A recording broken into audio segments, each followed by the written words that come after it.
Je úbohé, ako bezpohlavne sa správa opozícia progresívneho, liberálneho typu na Slovensku. Nevedia nič ponúknuť, iba rozvracať štát a štvať ľudí. Keď boli vo vláde, pokazili aj to, čo sa bežne pokaziť nedá. Ľudia ako Greling, Korčok, Valášek a im podobní, za ktorých pôsobením nezostáva nič, len spúšť, zjavne stratili pamäť. Okrem zorganizovania cesty do Kyjeva, podotýkam bez akéhokoľvek mandátu, si zorganizujú tlačovku s účasťou českých poslancov Pavel Žáček, David Smoliak, Martin Exner. A čo tým, ako chceli dokázať? Vari len nie, že zavolali na pomoc väčšieho brata. Týmto opäť raz prerazili ďalšie dno a slovenských záujmov v priamom prenose. Takže českí poslanci, ktorých u susedov v Českej republike takmer nik nepozná, sa nám tu miešajú vnútropolitických záležitostí.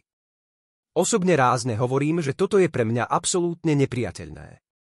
Dookola omieľajú, že vraj meníme zahraničné smerovanie. Neviem ako vy, ale ja som si toho nie vedomý.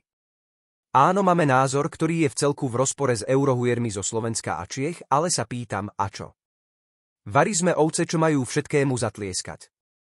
Evidentne im vadí, že Slovensko nepočúva. Tak iba krátky odkaz do našej slovenskej politickej kuchyne. Občania dnes videli, kam je schopná pozícia zájsť, len aby prežila. A po dnešku som si istý, že sa nebudú štítiť ani nástrojov podobných Majdanu.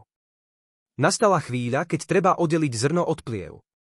A nemusím deklarovať, kam patrí naša opozícia. Ak politik nechápe, že v prvom rade sa od neho očakáva empatia k vlastnému národu a štátu, tak nemajú na politickej scéne čo hľadať. A k českým poslancom iba toľko, je smutné, že neviete, kde je vaše politické ihrisko a miesto riešenia vašich domácich problémov chodíte rozdúchavať vášne na Slovensko.